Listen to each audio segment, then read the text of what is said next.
그래서 이와 같이 말씀하시니라. 무릇 사람을 믿으며 육신으로 그의 힘을 삼고 마음이 여호와께서 떠난 그 사람은 저주를 받을 것이라. 그는 사막의 떨기 나무 같아서 좋은 일이 오는 것을 보지 못하고 광야 간조한 것, 건건한 땅, 사람이 살지 않는 땅에 살리라. 그러나 무릇 여호와를 의지하며 여호와를 의뢰하는 그 사람은 복을 받을 것이라. 그는 물가에 심어진 나무가 그 뿌리를 강변에 뻗치고 더위가 올지라도 두려워하지 아니하며 그 입이 청청하며 가문을 해도 걱정이 없고 결실이 그치지 아니함 같으니라. 아멘. 사랑과 은혜가 풍성하신 하나님 아버지 감사합니다. 이 시간에 주의 말씀을 전하겠습니다. 하나님 아버지, 너무나 부족하지만 하나님의 성령님의 힘입어서 주의 말씀을 전하겠사오니 오직 주님의 뜻만 전하게 하여 주시고 성령님께서 할 말을 생각나게 하여 주셔서 아버지 오직 하나님의 전능하신 뜻만 전해지게 하여 주시옵소서. 예수님의 이름으로 기도드렸사옵나이다. 아멘. 오늘 하나님의 말씀은 여호와를 의지하며 의뢰하는 자의 복이라는 제목으로 함께 은혜 나누고자 합니다. 이제 오늘 주일이 지나고 하루 지나고 이틀 지나면 고유의 명절인 설이 옵니다. 다가옵니다. 우리가 설을 다가오면서 많은 사람들이 산소를 가고 또 친척들을 만나고 가족들을 만나고 또 자녀들이 또 함께 있는 가운데 우리는 살아가면서 나가 나만의 또 의지하는 것이 보이지 않게 있습니다. 저는 1대 때부터 저희 가정은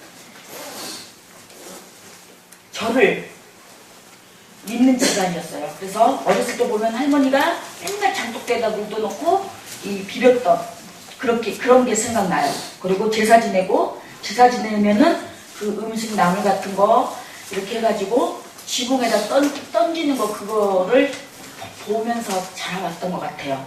그래서 지금도 저희 엄마는 제사를 지내서 뭐 밥이라도 차려놔야 될 텐데 그래요. 그럼 엄마 이제 그만 제사 지내라고.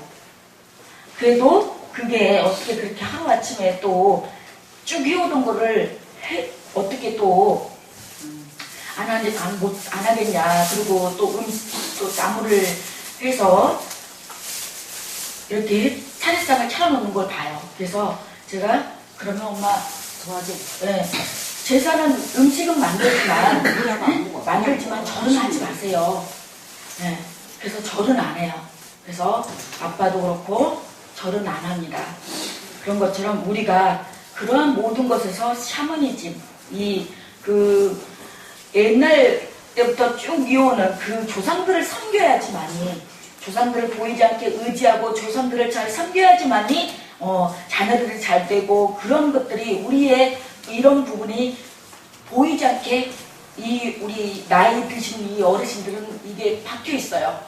그래도 우리 어르신들은 예수님을 믿고 그래도 신앙생활을 하기 때문에 그게 그다지 심하지는 않지만 이렇게 시골에서 생활을 하고 그러신 분들은 그게 완전히 이렇게 틀에서 벗어나기가 힘들어 하시더라고요. 그런 것처럼 각자 다 자기마다 의지하고 의뢰하는 것들이 있어요. 세상 사람들은 심지어 절에 가서 또 보살을 가서 부적을 점도 물어보고 새 신수도 물어보고 또 부적도 해서 가지고 다니고 또 그런 것들을 많이 보게 돼요. 그러나 오늘 본문에 말씀한 이 에레미야 선지자는 인생을 나무의 삶에 비유해서 사막의 떨기나무와 같은 삶을 살아가는 사람과 물가에 심어진 나무와 같이 살아가는 사람의 운명을 보여주고 있습니다. 이 사막의 떨기나무의 삶은 불행한 삶이지만 물가에 심어진 나무의 삶은 형통한 복을 받는다고 이 말씀을 오늘 성경에서 증거하고 있습니다. 오늘 우리가 함께 봉독한 7절을 보면은 그러나 무릇 여호와를 의지하며 여호와를 의뢰하는 그 사람은 복을 받을 것이라고 했습니다. 사전에 보니까 의지라는 것은 무엇을 이루고자 하는 마음, 무엇을 하고자 하는 내적인 힘, 그리고 의뢰라는 것은 부탁이나 맡기는 거예요. 그렇다면 여호와를 의지하며 의뢰하는 자의 복음은 우리가 내가 무엇을 하려고 하고자 하는 그 내적인 그 힘을 여호와께 의뢰하고, 그리고 우리가 다른 사람에게 그 어떤 것을 부탁하고 맡겨버리는 게 아니라 주님께 맡겨버리면 그 삶은 막힘이 없고 불통이 없는 형통한 삶이 된다는 거예요.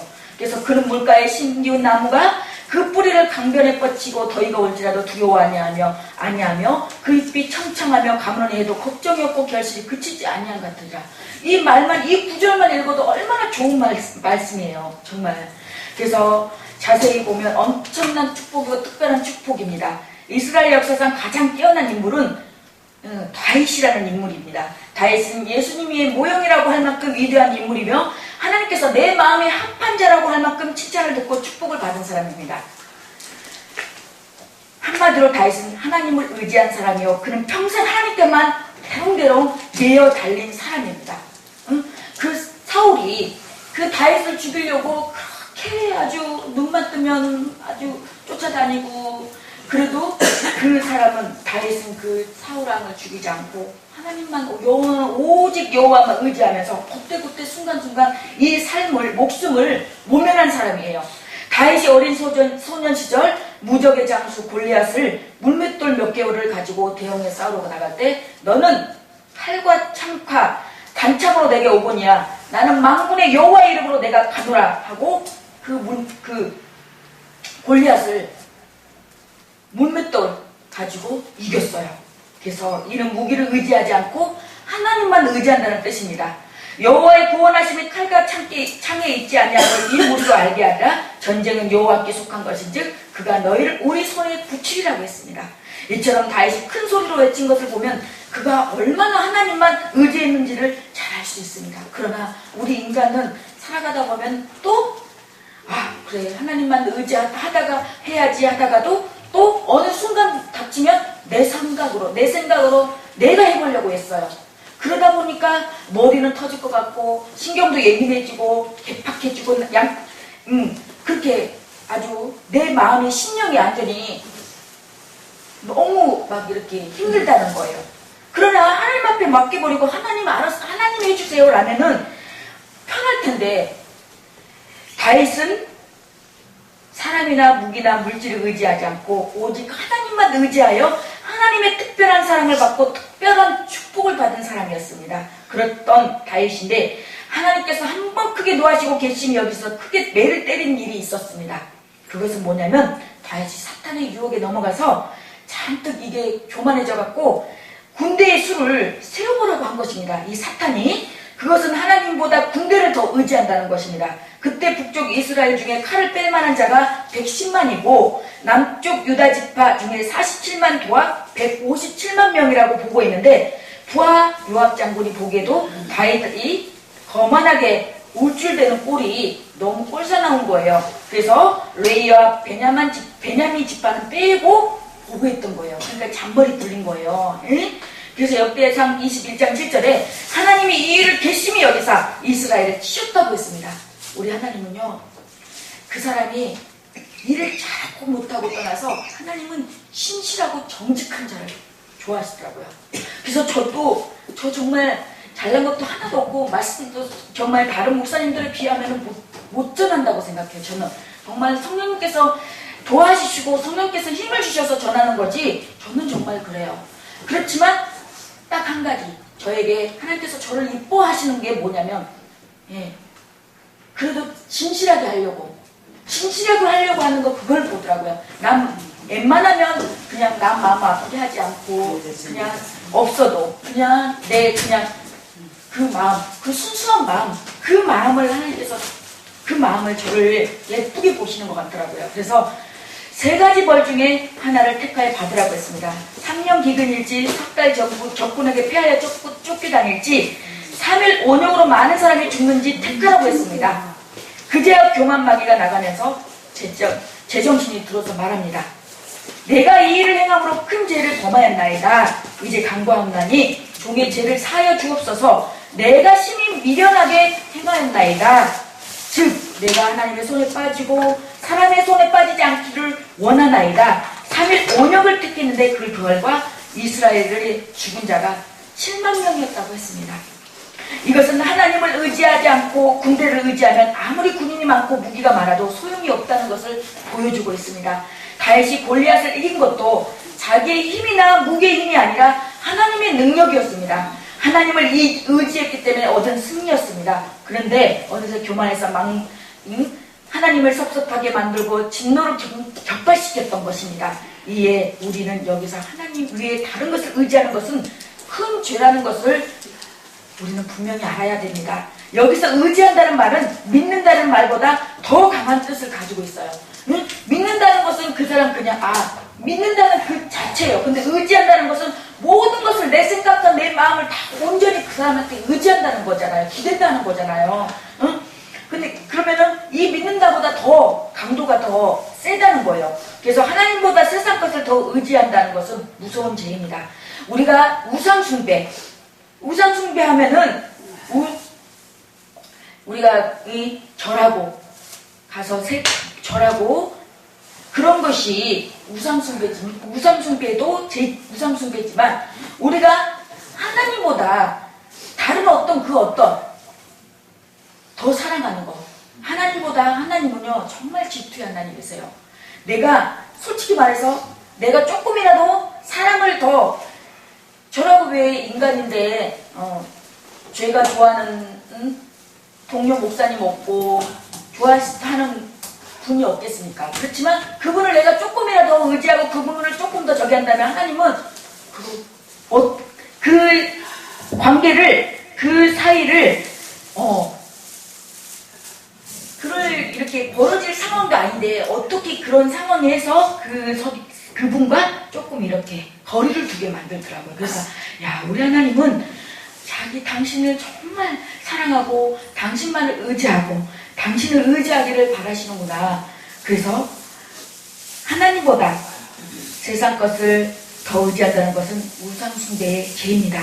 10계명 중에 제1, 제2계명은 하나님 외에 다른 신을 두지 말고 무슨 형상이든지 만들어 놓고 절하지 말라는 엄명입니다. 그것은 도둑질이나 가늠죄보다 하나님의 눈에는 더 가증한 용서 못할 죄입니다. 그런데 이분은 하나님을 믿는다고 하면서 그 마음으로는 세상 것을 의지하는 것은 무서운 우상숭배인 것입니다. 이에 성경은 골로새서 3장 5절에 탐심은 우상숭배라고 했습니다.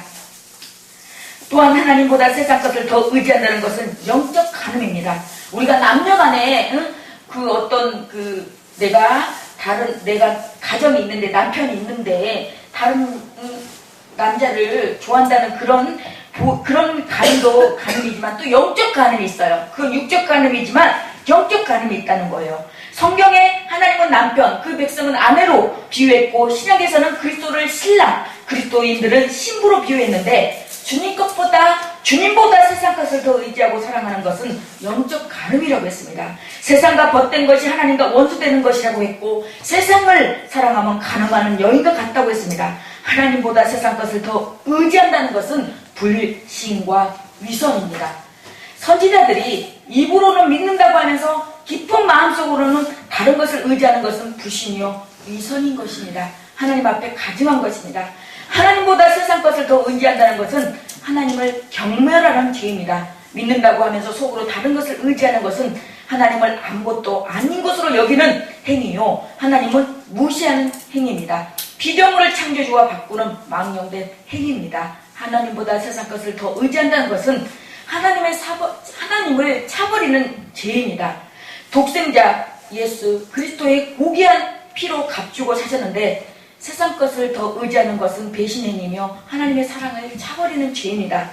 하나님보다 세상 것을 더 의지한다는 것은 하나님의 사랑에서 떨어지는 것이 죄입니다. 하나님과 사람이 만나는 유일한 교통은 신앙인데 하나님을 의지하는 참 신앙이 없으면 하나님과 상관없는 사람이 되어져 버리는 것입니다. 따라서 복의 근원이며 생명이시며 빛이 되신 하나님으로부터 떨어져 밑이 없는 구덩으로 떨어지는 결과를 가져옵니다. 그 밑이 없는 구덩이가 어딜까요? 지옥입니다. 이 얼마나 무서운 죄입니까? 그 지옥도 지옥이지만 밑이 없는 그 구덩, 그 마음속에 깊이 그 마음에 그 평안하지 못함, 마음에 그 불안함, 염려, 두려움, 정말 그거 당해보지 않는 사람은 몰라요. 그래도 여기까지 오실 때는 그러한 저런 거 다 겪어보셨을 거라고 생각해요. 그쵸? 예. 마음이 불안한 거, 정말 마음이 불안한 거 힘들죠? 예. 마음이, 신간이 편해야 되잖아요. 마음이 편해야지. 나 여호와가 이같이 말하노라. 무릇 사람을 믿으며 혈육으로 그 권력을 삼고 마음이 여호와께서 떠난 그 사람은 저주를 받을 것이라고 했습니다. 사랑하는 성도 여러분, 하나님을 의지하지 않고 하나님에게서 떨어져 나가는 결과를 가졌는데 이보다 더 큰 저주가 어디에 있겠습니까? 혈육이란 말은 영혼과 반대되는 말입니다. 권력을 삼는다는 말은 도움받기 위해 의지한다는 뜻입니다. 그러니 무슨 복을 받겠습니까? 포도나무 가지가 줄기에서 떨어지면 말라 죽는 것처럼 저주를 받는 것은 당연한 것입니다. 우리는 예수님 그 포도나무요. 우리는 예수님의 우리는 그 포도나무에 잘 붙어 있어야 돼요. 네. 그래서 성경은 하나님보다 애굽 나라를 더 의지하는 것에 대하여 다음같이 책망하고 있습니다. 애굽은 사람이요, 신이 아니면 그 말들은 육체예요. 영이 아니라 여호와께서 그 손을 드시면 돕는 자도 넘어지며 도움을 받는 자도 엎드려져서 다 함께 멸망하리라. 이사야 31장 3절을 말하고 있습니다.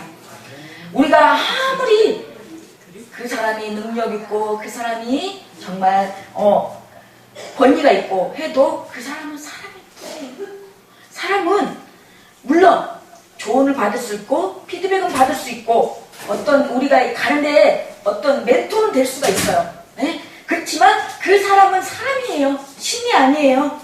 그 말들은 육체예요. 영이 아니라 여호와께서 그 손을 드시면 돕는 자도 여호와께서 우리 하나님께서 손을 들어버리면 놔버리면은 돕는 자도 넘어지고 도움을 받는 자가 엎드려서 다 함께 다 멸망한다고 했어요. 그래서 우리는 그 여호와의 손이 우리에게서 떠나지 않게 우리의 손을 항상 우리에게서 손이 떨어지지 않게 우리는 항상 기도하고 항상 하나님 앞에 매달려야 돼요. 그래서 세상 것을 의지하지 말고 전능하신 하나님, 복의 근원 되신 하나님을 의지하고 세상에 속한 다른 것들을 의지하는 것이 그렇게 하나님이 미워하시는 죄이므로 그런 것들을 하나님보다 더 의지해서는 안 된다는 것입니다. 그런 것들을 아예 갖지 말라는 것이 아니라 있어도 없는 것 같이 여기고 하나님을 의지하라는 것입니다. 그렇다면 세상 것을 더 의지하지 말아야 한다는 것은 무엇을 의미하는 것일까요? 먼저 세상 것을 의지하지 말아야 한다는 것은 자기 명철, 세상 것이라고 해서 집, 자동차, 좋은 옷 그런 것이 아니라 자기 명철, 자기 생각, 자기 지식 그런 것을 자기 방법 그런 것을 의지하지 말라는 것입니다. 이에 대하여 성경은 다음과 같이 증거합니다. 너는 마음을 다하여 여호와를 의뢰하고 내 명철을 의지하지 말라. 너는 범사에 그를 인정하라. 그리하면 내 길을 지도하시리라. 하나님보다 자기의 명철을 의지하는 것은 패배의 원인이 됩니다. 하나님보다 앞서지 말고 기도보다 앞서지 말고 범사에 하나님을 의지하며 살아야 합니다. 나 자신을 의지하는 것도 우상 숭배입니다. 또한 세상 것을 의지하지 말아야 한다는 것은 군대를 의지하지 않는 것입니다. 다윗이 하나님보다 군대를 더 의지하려다가 크게 매를 맞고 혼난 적이 있습니다. 사사기 7장에 보면 기드온을 일으켜서 이스라엘을 구원할 때 지용병이 32,000명이나 모여들었습니다. 그때 하나님께서는 너를 쫓은 백성이 너무 많은즉 내가 그들의 손에 미디안 사람을 붙이지 아니하리니 이는 이스라엘이 나를 거슬려 자긍하기를 내 손이 나를 구원하였다 할까 하노라 하고 추려서 빼서 300명을 가지고 미디안을 쳐부셨어요. 그래서 그 유명한 기드온과 300명의 용사라는 그 구절이 나오죠. 그래서 왜 그랬을까요? 하나님을 의지하지 않고 군대의 힘을 더 의지할까봐 그랬던 것입니다. 이에 성경은 다음과 같이 중요합니다. 여호와의 구원은 사람의 많고 적음에 달려있지 아니하였느니라. 나는 내 활을 의지하지 아니할 것이라. 내 칼도 나를 구원치 못하리이다. 오직 주께서 우리 대적에게 구원하시고 우리를 미워하는 자로 수치를 당케 하셨나이다. 시편 44편 6절에서 7절에 말씀하고 있습니다. 그러므로 사랑하는 성도 여러분, 전쟁의 승리와 패배, 국가의 흥망성쇠는 하나님께 달려있음을 깨닫고 하나님을 더 의지하고 기도해야 되는 것입니다. 그렇습니다. 우리 목회자님들도 서울역이나 어디 그 태극기를 들러 간다고 저는 정말 우리 총회에서도 그 뭐 이렇게 그 나라를 위해서 뭐 행사가 있다고 소울력으로 한 번 나오라고 하더라고요. 가면은 뭐 태극기를 다 나눠주고. 그래서 우리 이제 총회에서 하는 거기 때문에 한 번 가려고 그렇게 다 준비했다가도 이상하게 안 가지는 거예요. 가려고 하면 무슨 일이 생기고 막는 거예요. 그래서 아, 나는 그쪽은 아닌가 보다. 나도 한 번은 우리 목사님들 보면 어디 가면 가서 태극기 흔들고 왔다고 그러고, 그래서 나도 가서 한번 하고 싶은 거예요. 근데 가지지를 않는 거예요. 그래서 야, 다 하는 일이 틀리고 다르다 보니까 나는 그쪽은 아닌가 보다. 그러고서 난 그 시간에 기도하고 그냥 교회에서 말씀 한 구절이라도 보는 게 낫겠다 싶어서 그렇게 했는데, 뿐만 아니라 세상 것을 의지하지 말아야 한다는 것은 재물을 의지하지 않는 것입니다. 여호와께서 이같이 말씀하시되 지혜로운 자는 그 지혜를 자랑하지 말라. 용사는 그 용명을 자랑하지 말라.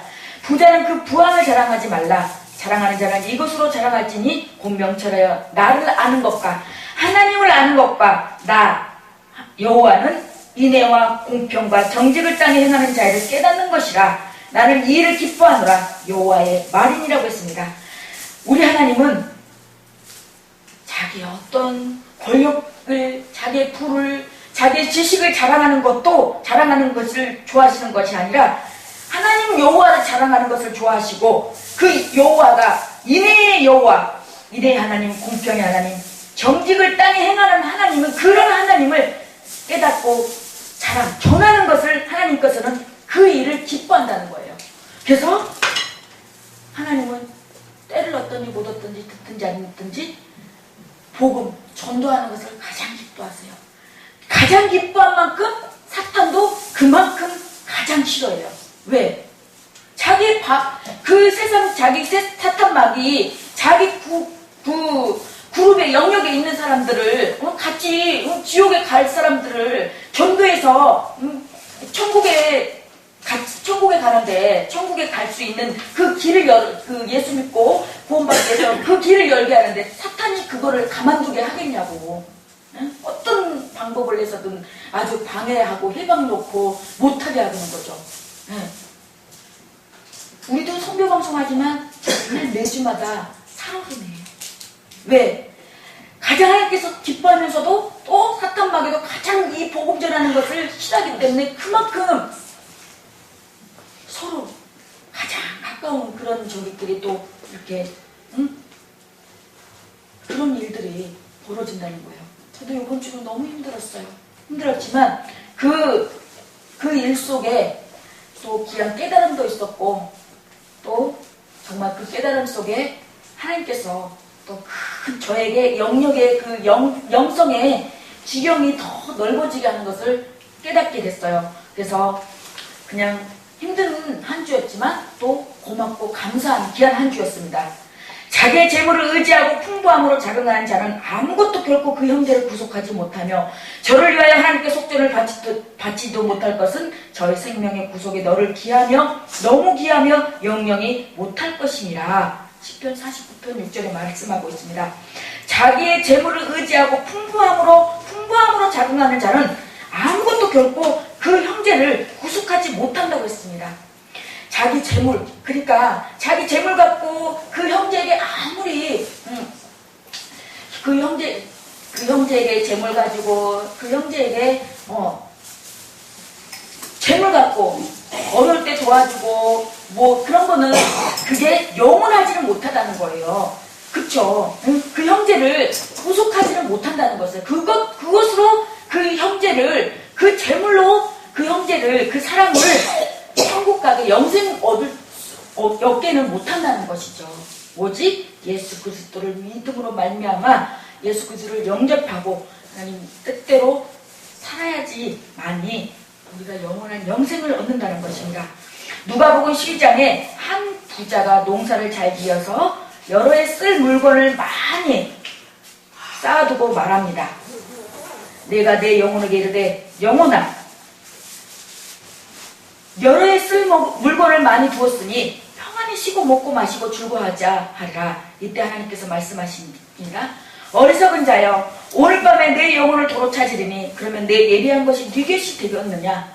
사랑하는 성도 여러분, 열심히 돈도 벌고 저축도 하되 그것을 하나님보다 더 사랑하거나 더 의지하면 하나님 앞에 가증한 것입니다.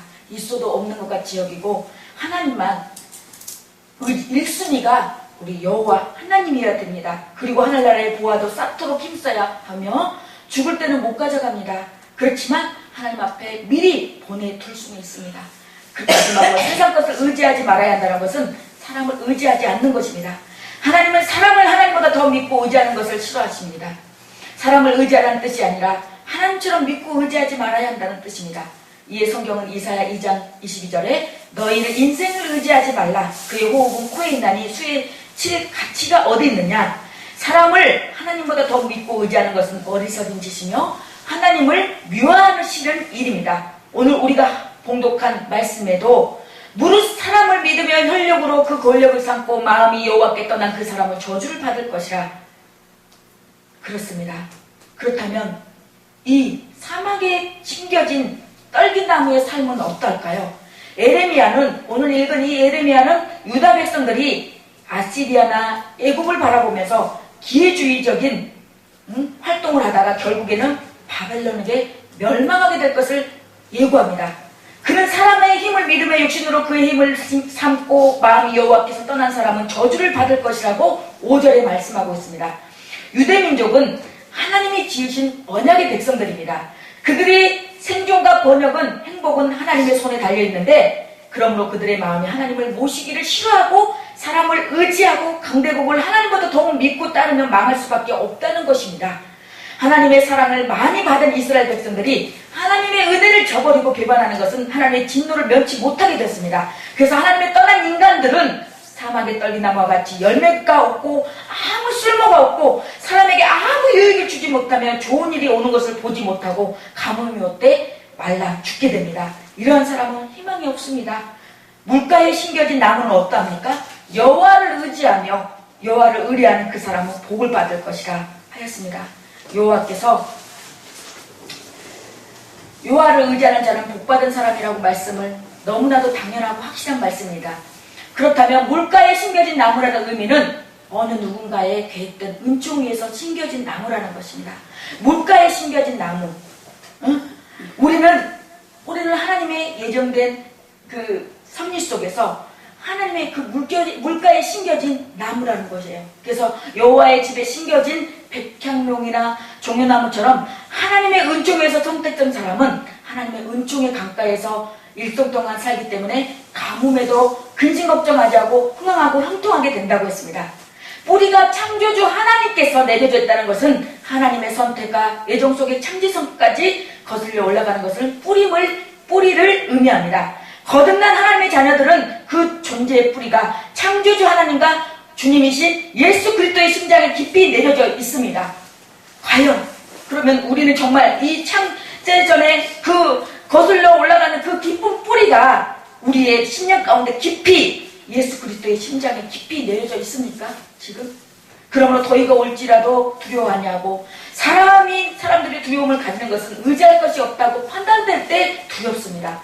주님을 전적으로 의지하는 믿음의 사람은 어떠한 영격에 부딪히더라도 두려워하냐고 오히려 하나님께서 주시는 용기와 능력을 가지고 놀라운 역사를 일으킵니다.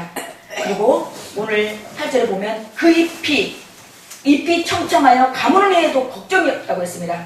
하나님을 의지하며 믿음으로 사는 사람은 흔들림이 없는 삶의 근거를 가지고 모든 삶의 모습이 건전하고 건강한 모습을 나타낸다는 것입니다.